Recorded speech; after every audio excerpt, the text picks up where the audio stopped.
Officer Dave, you open the courtroom for us.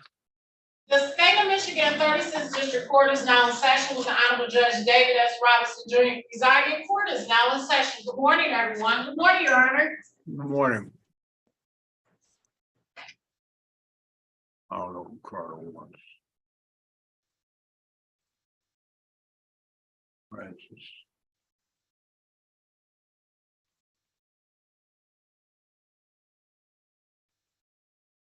Bates. Let's see what Carter wants.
No way, fun.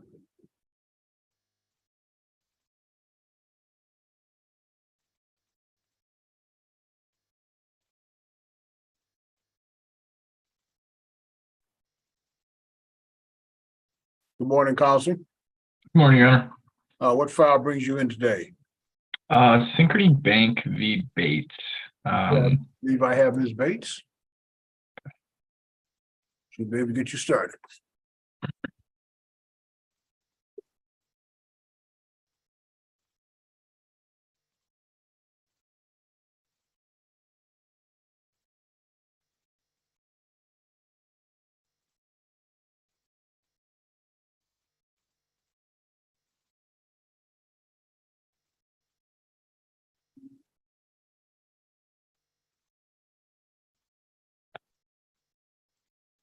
We're waiting for her to connect to audio.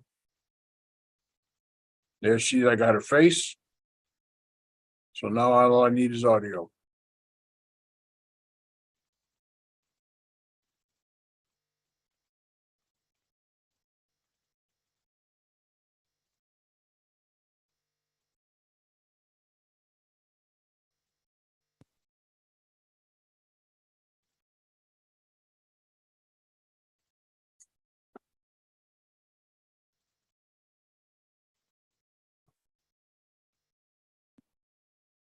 I'm going to put her back in the waiting room and try bringing her out again. This isn't working.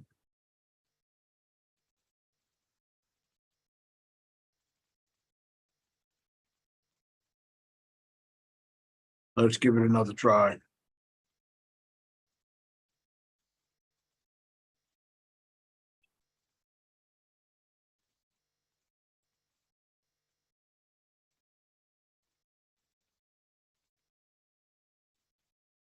Hello?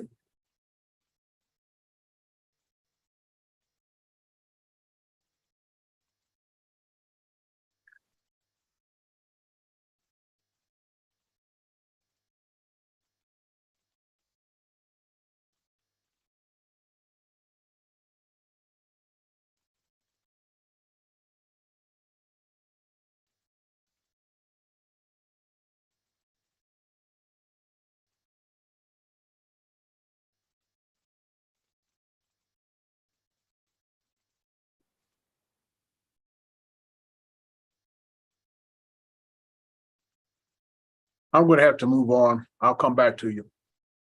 Okay.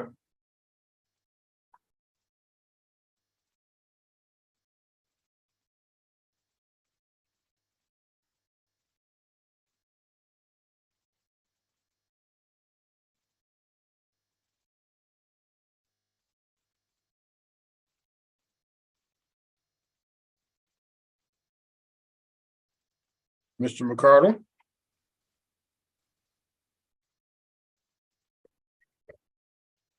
Can you hear me, Judge? Now I got you. What brings you here today? Oh, this case that will not go away. Veronica Rome, Cavalry versus Veronica Rome. Okay, I have her here. Let's see if we can't get started.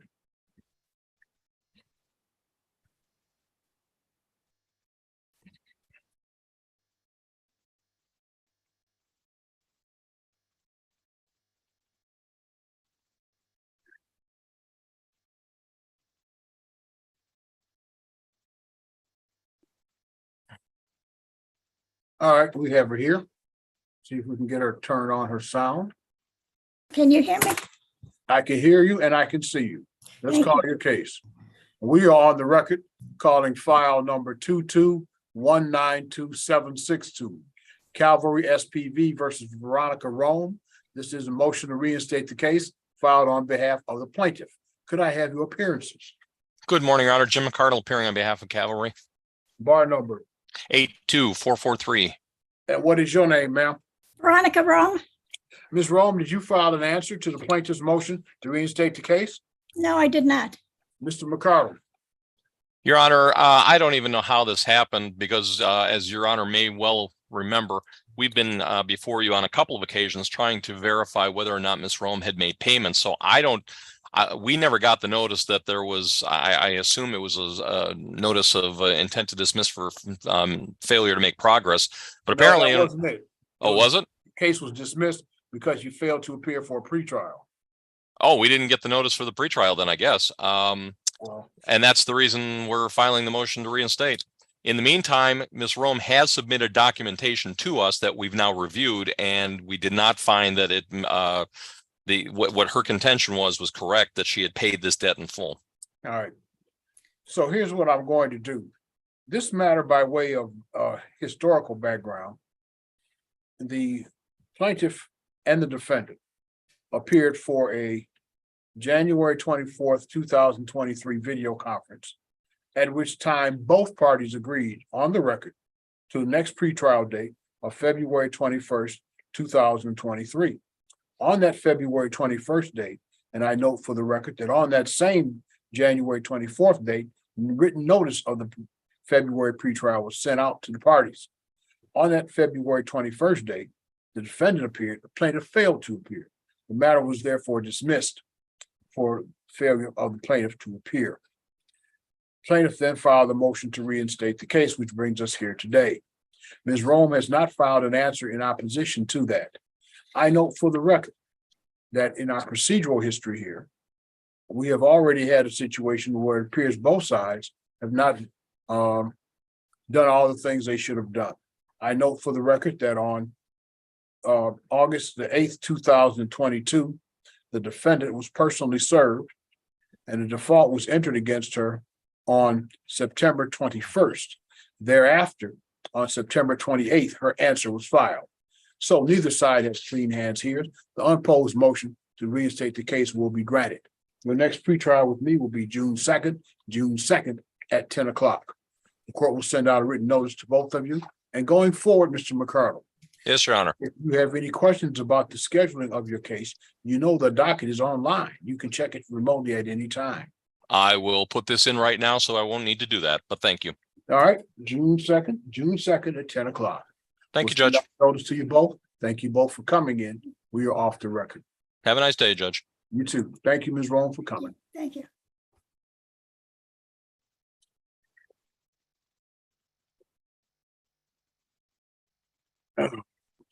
Wow.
Right, yeah.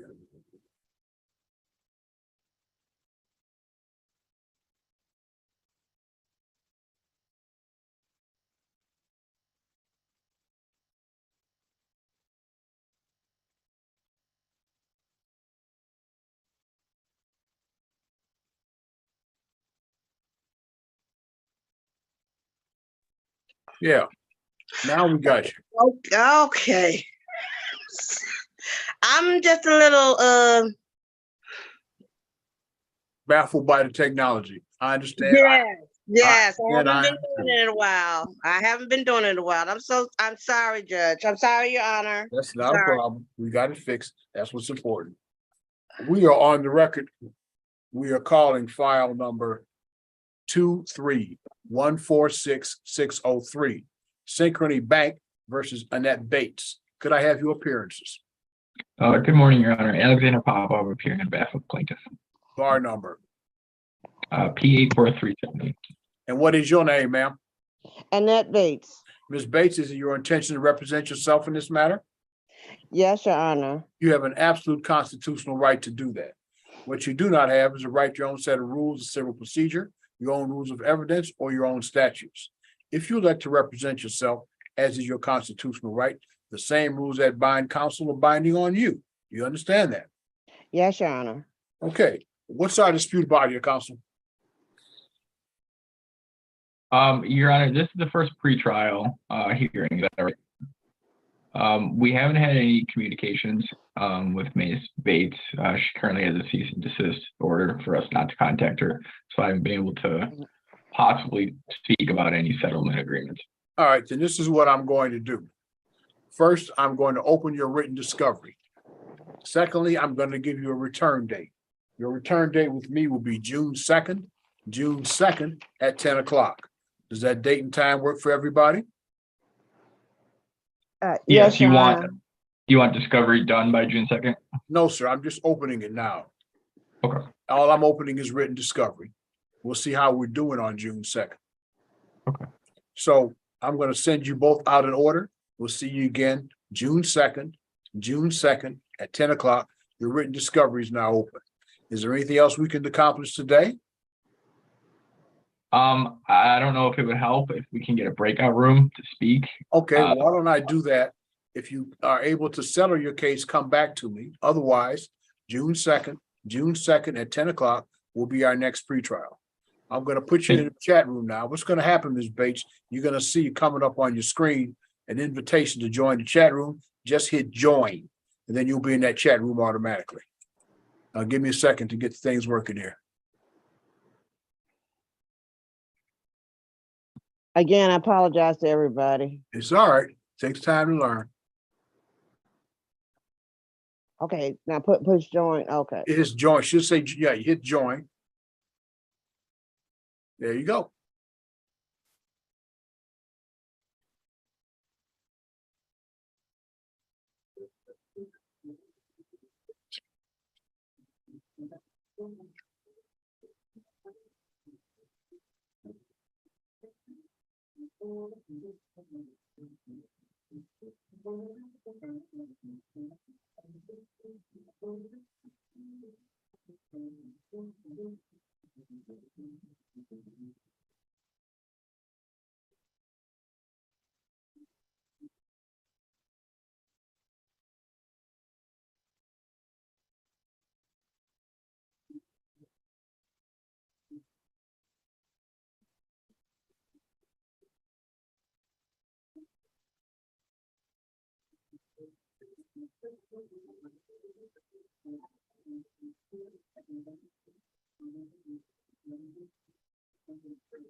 Ms. Francis, good morning.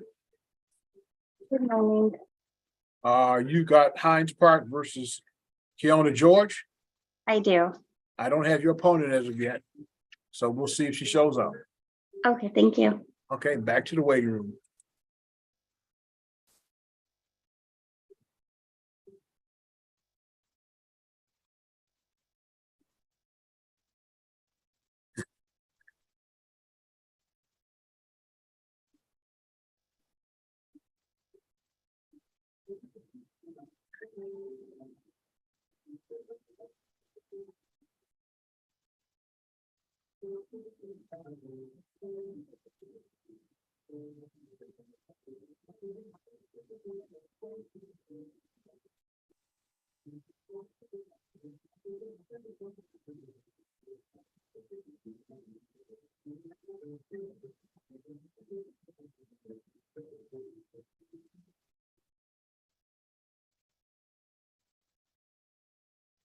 Perfection. You just did the prayer you from Johann Sebastian Bach's English Suite Number 4 of the Playing Blue at the piano. And you put Matt William Walton's Crown Imperial Coronation March with the London Philharmonic Orchestra that might be in Phillips. You're listening to the Coronation edition of Tempo here on CBC Music, and I'm Julie Misrown. When it comes to air conducting or playing along with your favorite songs, King Charles III is just like you, just like the rest of us. As a student, Charles used to stay up through the night to sing his cello. The King of England also played along to his favorite records and would imagine himself as part of the cello section of the orchestra being led by an illustrious conductor. So what happened to King Charles III's cello career? Well, when he joined the Royal Navy, he had to give it up because apparently there was no room for a cello on a ship.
Sweet natured music by Godfrey Vida. You just heard the Passion Tree movement from his piece called Music for a Young Prince with Victor Feldbro leading the Toronto Symphony Orchestra. And before that, the slow and Venus and Smalls Carnival of the Animals with Shaky Penny Mason in the city of William Shells. I'm Julia Drama, and you're listening to the Coronation edition of Tempo here on CBC Music, a musical celebration of King Charles III's coronation at Westminster Abbey tomorrow. And your next artist is going to be there. The esteemed conductor, Sir Antonio Papano, is in charge of all the music and will be leading a special coronation orchestra. Superstar Welsh baritone Sir Bryn Erwald will also be there performing in Welsh. There will be Greek Orthodox music in memory of the King's father who was born in Greece, and a gospel choir. Hello? Hello, Your Honor. I believe we reached an agreement in the breakout room, and we'd like to put it Okay. on the record. Let's call your case again so we can get everything correctly. We are on the record recalling file number 23146-603. Synchrony Bank versus Annette Bates. Parties had appeared earlier for pretrial and have treated to a breakout room. And I understand, counsel, you have reached a resolution, if you'd be so kind. That's correct, Your Honor. Your Honor, we reached a consent the parties reached a consent judgment. The terms of the consent judgment include the following. The principal damages are $3,791.76, filing fee of $75, a service fee of $68.51, and a statutory attorney fee of $75, with the total judgment balance of $4,000 and $10 with 27 cents. However, the defendant shall pay the judgment in installments of $50 a month starting June 1st of 2023. Ms. Bates, did you hear those terms? Yes, yes, Your Honor, I did. Did you understand those terms? Yes, Your Honor, I do. And do you agree to those terms? Yes, Your Honor, I do. All right, then, Mr. Popoff, I'll be looking forward to your consent judgment. In the meantime, I'll send out the pretrial order as previously discussed. So for whatever reason, the consent judgment doesn't get entered, we can stay on track on the file. Yeah, Your Honor, do I have the defendant's consent to sign on the judgment? Ms. Bates, do you agree to have him sign the consent judgment, or do you want to see it first? Well, with everything that he said, I'm pretty sure he's telling me, I mean, what he told me, I agree to. Yes, Your Honor, he can do that. He can sign your name to the consent judgment. Yes, Your Honor. Okay. Again, Mr. Popoff, I'll be looking forward to it. All right, thank you, Your Honor. Thank you, Ms. Bates. Thank you both for coming in. Thank you. Have a great day. You too. You too. Bye-bye. Okay, how I get out? I'll I let you do know. it. Now you're out.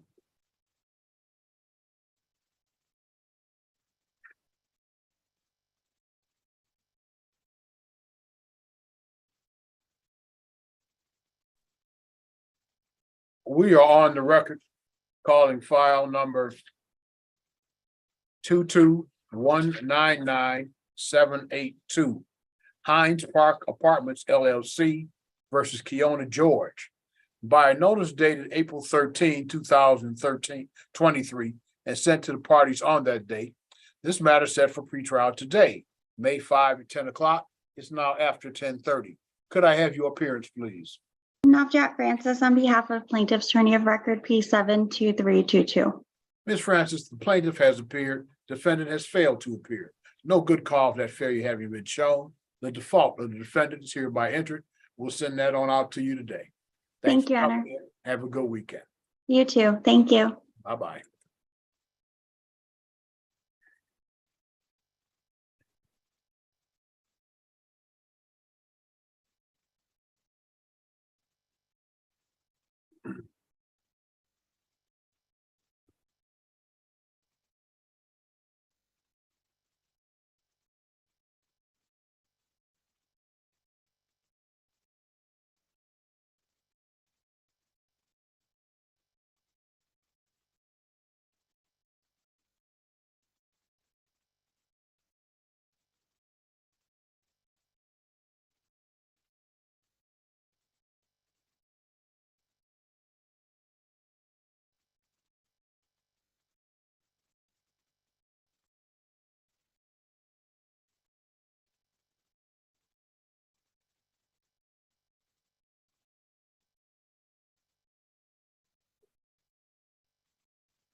Mr. the illustrious Welsh baritone Raymond Carnival with music by Giuseppe Verdi from his opera Othello, with the Swedish Radio Symphony Orchestra led by Paul Daniel, and before that, music from the Dutch Strauss's opera Capriccio, with the orchestra of the Royal Opera House led by Antonio Capano, both Sir Lynn Carnival and Sir Antonio Capano will be performing at the coronation tomorrow. You're listening to the coronation edition of Tempo Drawn CBC Music, and I'm doing this round. It's always poignant when a life comes full circle. Now you're about to hear one of the last pieces Edward Elgar ever wrote, his Nursery Suite. Elgar's Nursery Suite is made up of fragments of music from his childhood. He had been digging around in some of his old stuff and came across a box of musical sketches from his own younger years. So he dusted them and made them pretty, and then dedicated this music to small children with their full lives ahead of them. Just so happens, those small children were the baby Princess Margaret and her older sister, Princess Elizabeth, the King's Queen.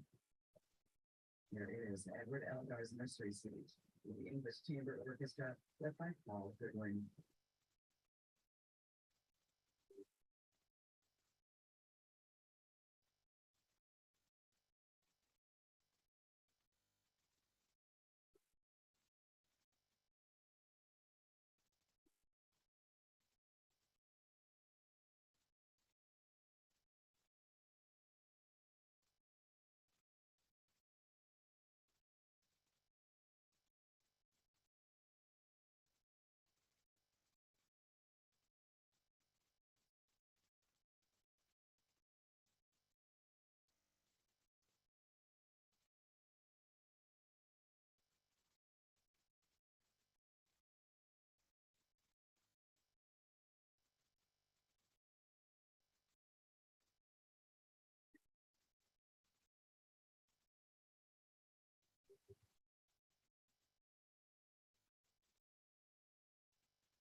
Deanna George.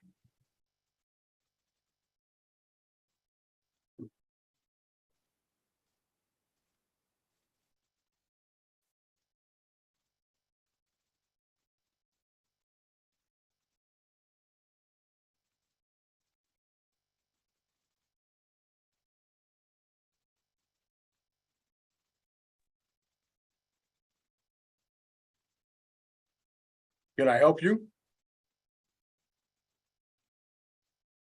Hello, Hello. can I help you? Hi. Yes. I just had a little bit of an issue because I thought my case was landlord tenant. So I was on hold with them, and then that's when they let me know that it was a civil case. Ma'am, I have entered a default on that case. You were due here at 10 o'clock. I waited till after 10:30. So I sent out the default, you should be getting it in mail in the next couple of days. If you want to file a motion to set aside default, you may do that. But the matter was set at 10 o'clock and I waited till after 10:30. Okay. Yeah, because I'm still on hold with it. I honestly didn't know. I didn't receive any information on, like, all I received was just this one paper from the lawyer. So I didn't have any information. So I thought it was landlord tenant. So that's the Zoom hearing that I tried to go to. And then when I didn't see your name listed, then that's when I called. So I wasn't advised of that information. All right, ma'am, you can file a motion. Thank you. Okay.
6.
This church of like music by Sir Edward Elgar, his nursery suite with Paul Ruben and the Cleveland English Chamber Orchestra.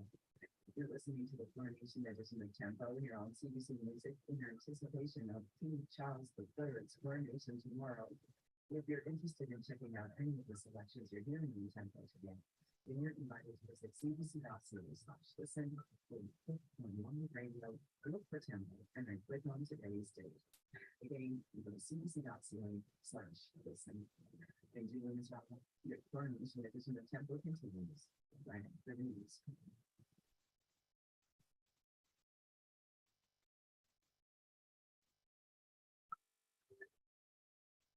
From CBC News, it's the World This Hour.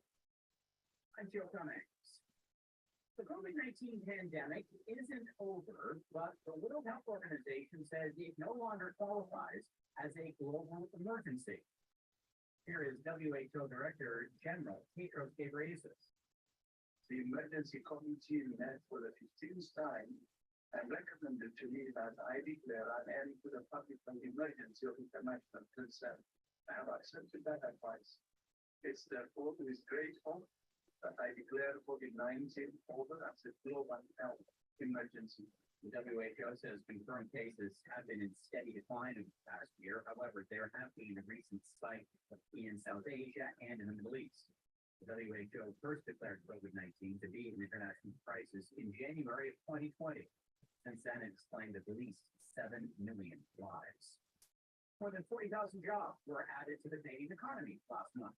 That keeps the unemployment rate steady at 5% at a time when most analysts are still waiting for signs that the labor market is cooling off. Peter Armstrong at the moment.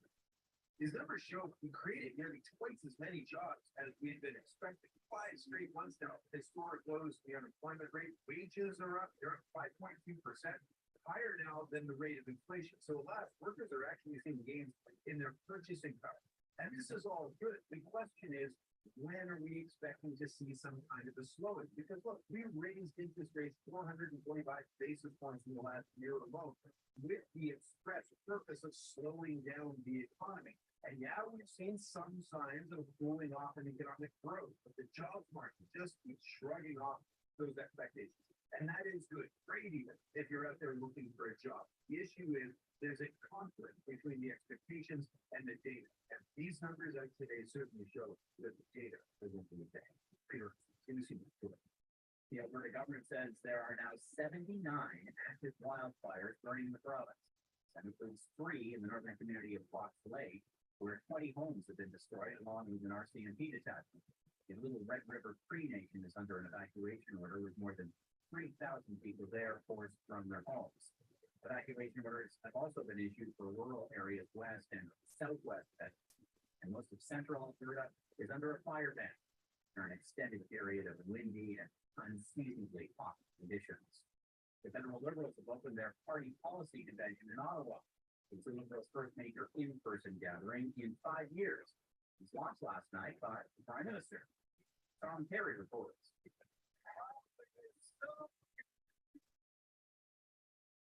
Trudeau's speech to Liberal delegates was in part a greatest hits package of Liberal policies, but mostly a full-on attack against his chief political rival. Pierre Kelly, it's time for you to wake up. Trudeau trash-talking federal conservatives while repeating a pledge to stay on and fight the next election. It will be the honor of my life to lead us through.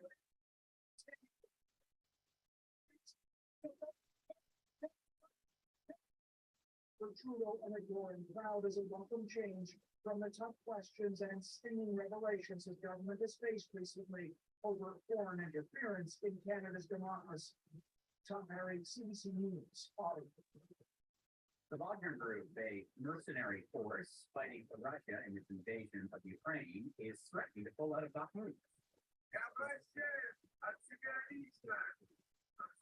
As the leader of the Wagner Group posting the surprise announcement today on social media, in the video he accuses Russian defense officials of creating an artificial shortage of ammunition that has led to significant losses within his ranks. Wagner personnel have been actively involved in the battle for Bakhmut since it began last summer. They insist they'll be pulling out as of May 10th. And that is the world this hour. For news anytime, remember, go to our website, cbcnews.ca. For CBC News, I'm Joe Hines. Tom Allen hosts About Time. There's 3 hours of music that covers a very, very wide territory from, you say 500, sometimes, it might be 600 years ago until the very, very recent present. And we try to cover as much ground as we can. So not just European classical music, but we play music from all areas. About Time, weekdays starting at noon, 12:30 Newfoundland on CBC Music and the CBC Listen app. Back to more of the melodies you love. Tempo on CBC Music. Good morning, I'm Julie Mesron. Welcome to the Coronation Edition of Tempo today, a musical celebration of King Charles III's coronation tomorrow at Westminster Abbey. Your next composer was a Dame denied. Elizabeth McConkie was denied a scholarship from the Royal College of Music because she will only get one but never write another note. But McConkie turned that denial into defiance by becoming one of the most respected composers of her time, by becoming the chair of the Composers Guild of Great Britain, and by becoming the president of the Society for the Promotion of New Music. And by the time Elizabeth McConkie was appointed Dame of the British Empire, there was no denying anything. There was music by Elizabeth McConkie, her Coronation Overture, and the Thames, with the London Philharmonic, with by Vernon Handel.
You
just heard music by Paul Williams from his 6 studies in English folk song. That was the first folk song with cellist Denise Jokic and pianist Debbie Jantel.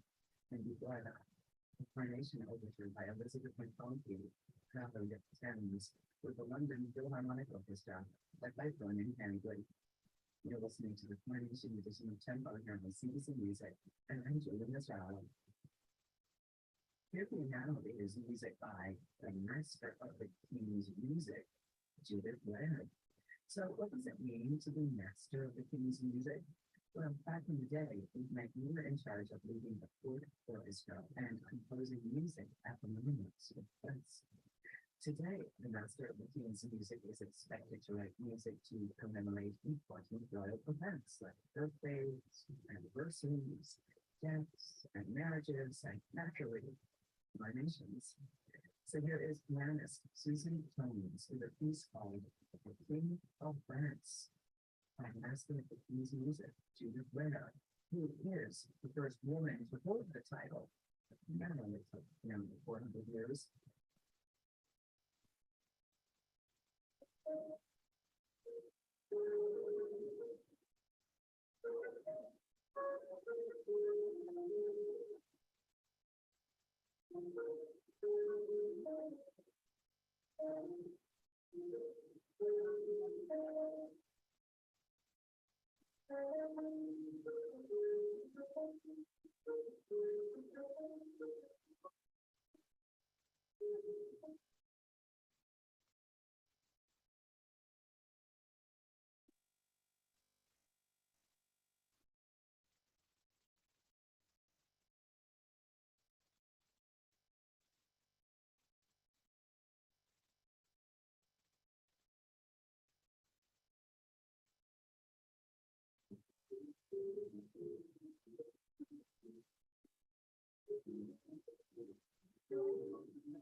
There's two music by Henry Purcell is that Chaperon with the type of music for one orchestra and Gene Lamont and before that pianist Susan Tones with a piece called The King of France by Judith Brennan.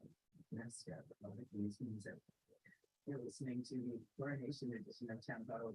I'm Julian Rama, and this is the music.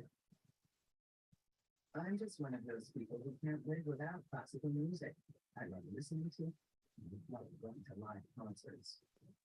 Those are the words of King Charles III, and tomorrow is his coronation. King Charles has been a lifelong supporter of music, quite simply loves music. When he was asked to feature desert island features, the king said it was a nothing plan to put that on his list. He loves to attend concerts and said that going to see live shows has quickened his musical tastes in different directions. But the best part of going to a CD or on a site or audio is the new album after the performance is over.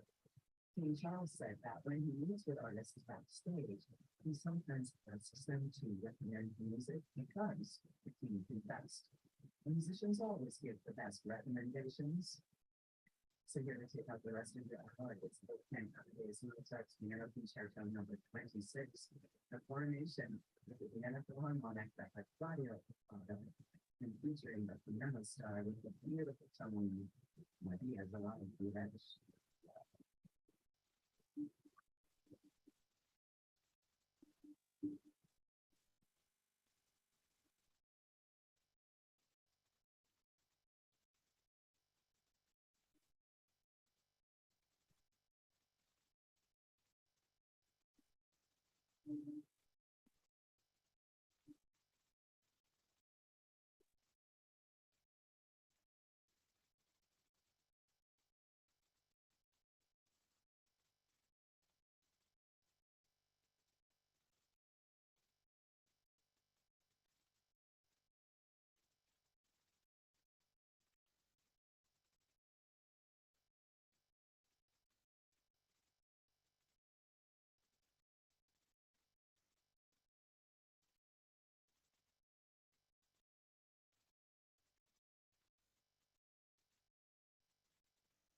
Good morning. Good morning.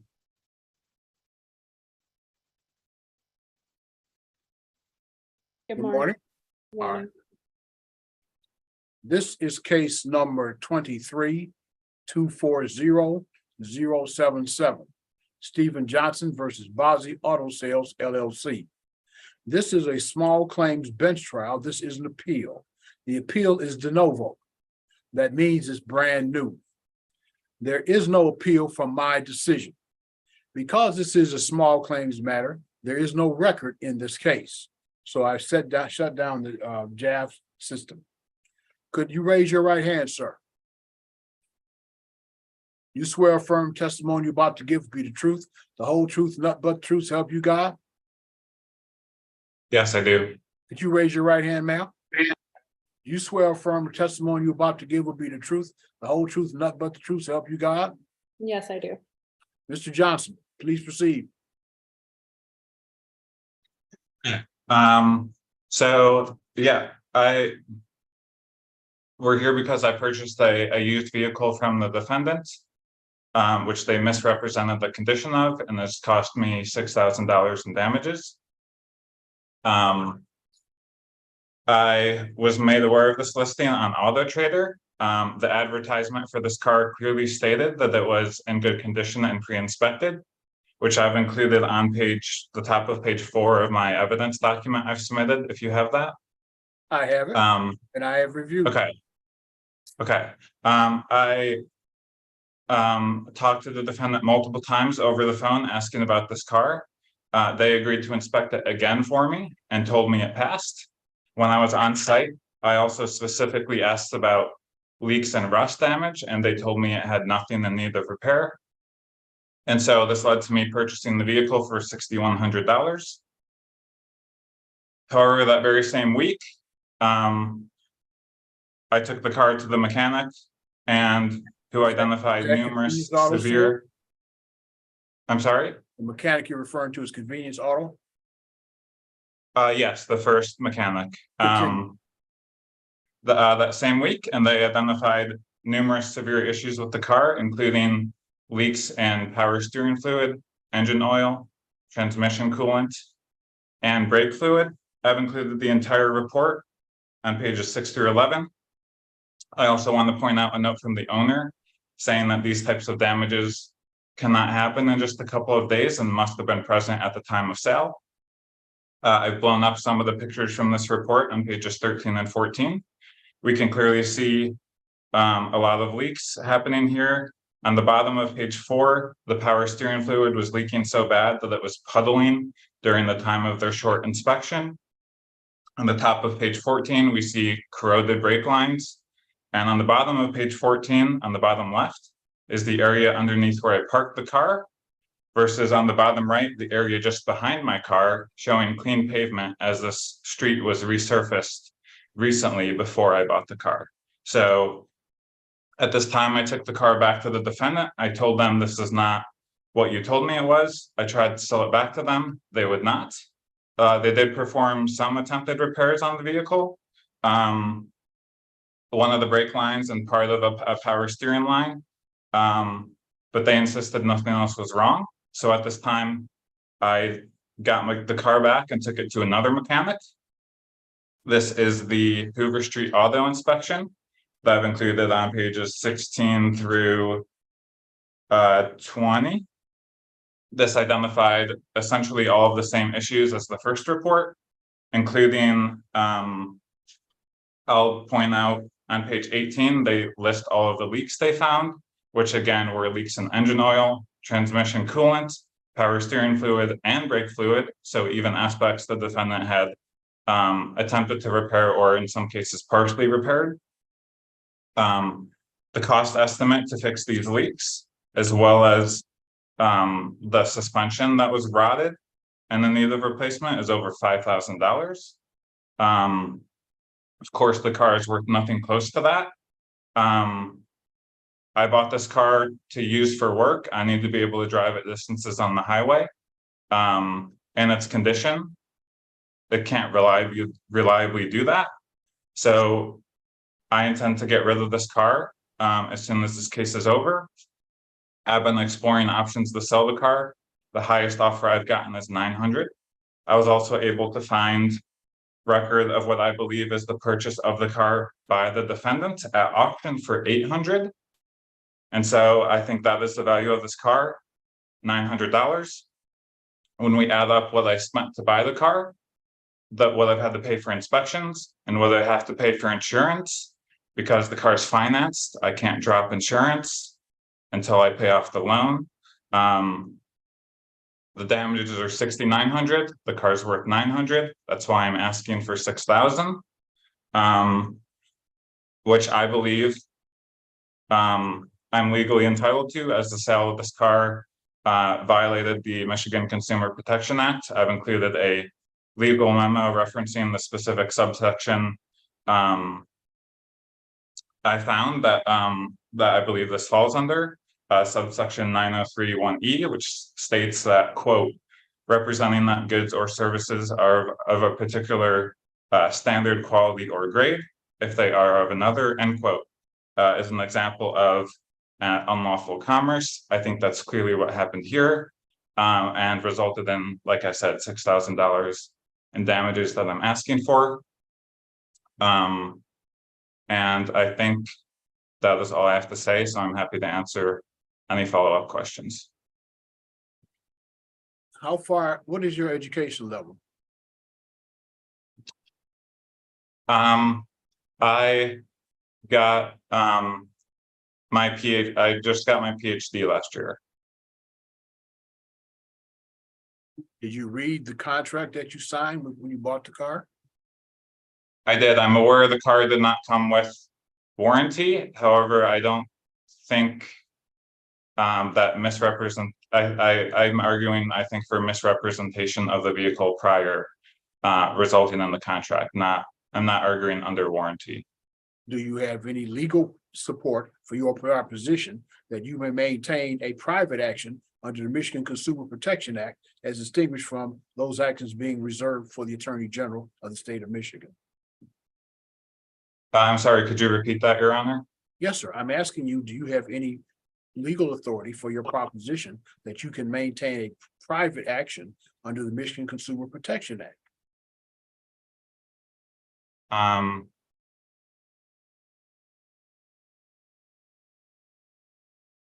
not sure what exactly you're asking. Okay, thank you. Let me hear from Ms. Bossie.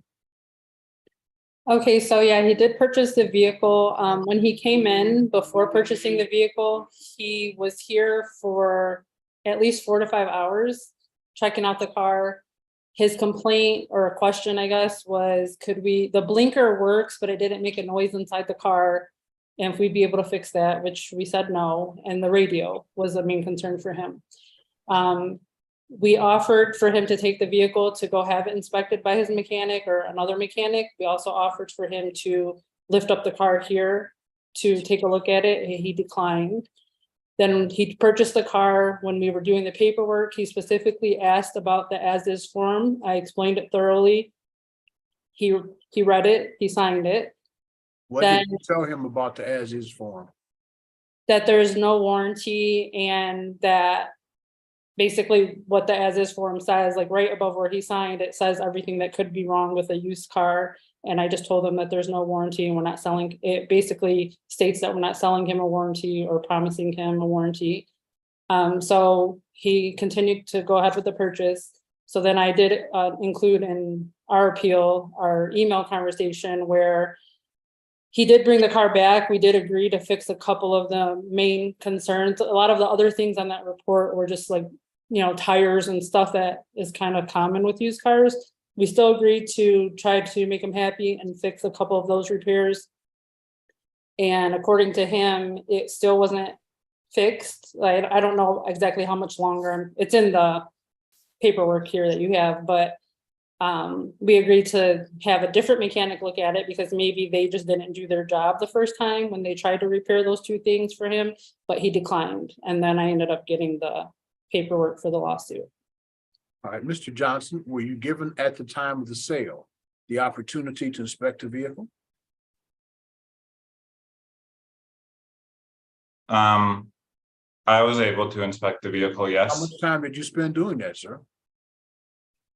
Well, I looked at multiple vehicles when I was I'm there. asking you, how much time did you spend inspecting the vehicle? On this particular vehicle? Yes, the one you bought. Yes, sir. I would say about maybe an hour, but I never looked underneath it. Were you offered the opportunity to have the vehicle put on a hoist to look at it? I don't recall being offered so. So does that mean it was not, or you don't recall one way or the other? I was not. All right. Do you have any background in automotive technology or in automobiles? No, I don't. Had you owned an automobile before this vehicle? Yes, in fact, I actually owned this exact same make and model just 4 years earlier. And so I thought I knew what I was getting into with this. All right. Is there anything else you want to tell me, Mr. Johnson, about your claim?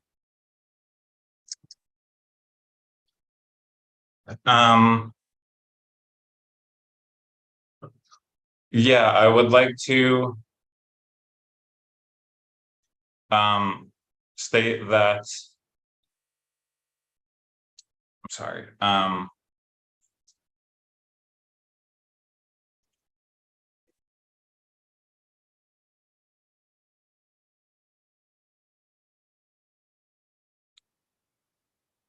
Sorry, can I have 1 second?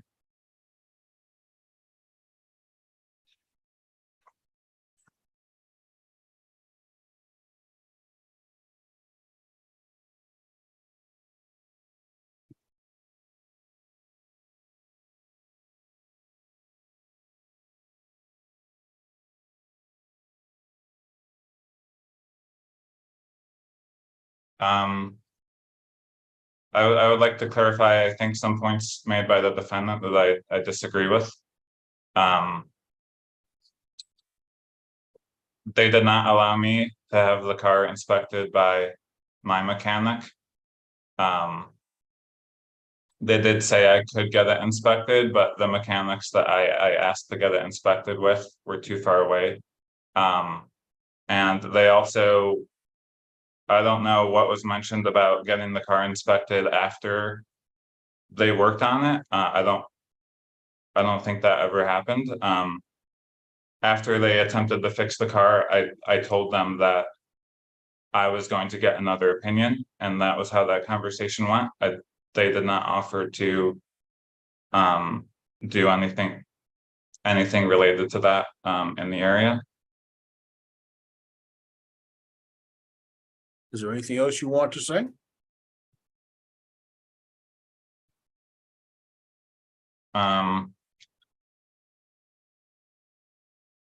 No.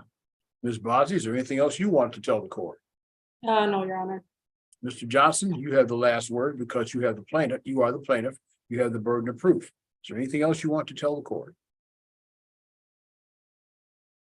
I think all of the photos and testimony from multiple mechanics that I took this car to speak volumes in terms of evidence for misrepresentation. So I don't have anything else to add. Thank you. I'm prepared to rule on this matter. This is a claim ultimately for breach of contract. Claim is that the vehicle was sold by the defendants, and it was not as the parties agreed it should be. The problem with the argument here on behalf of plaintiff, who has the burden of proof, is that on the face of the sale document, the document that was provided for me as part of the information provided by Mr. Johnson, car sold as is, no warranty. You're an educated man. You elected to buy a car without an inspection. You elected to buy a car without a warranty as is. The parties agreed onto a sale price on the basis of an as-is situation. The Michigan Consumer Protection Act does not provide for a private cause of action. It instead provides for opportunity for the Michigan Attorney General or some agent of the state to bring action saying there has been a violation of the Consumer Protection Act. It is therefore the ruling of the court that the defendant will win. Plaintiff gets no cause for action. Plaintiff has failed to prove its case. Plaintiff bought a vehicle that clearly needed help, but bought it as is. As is exactly that. What you buy is what you get. I'll send out an order today, and good luck to you both. Thank you.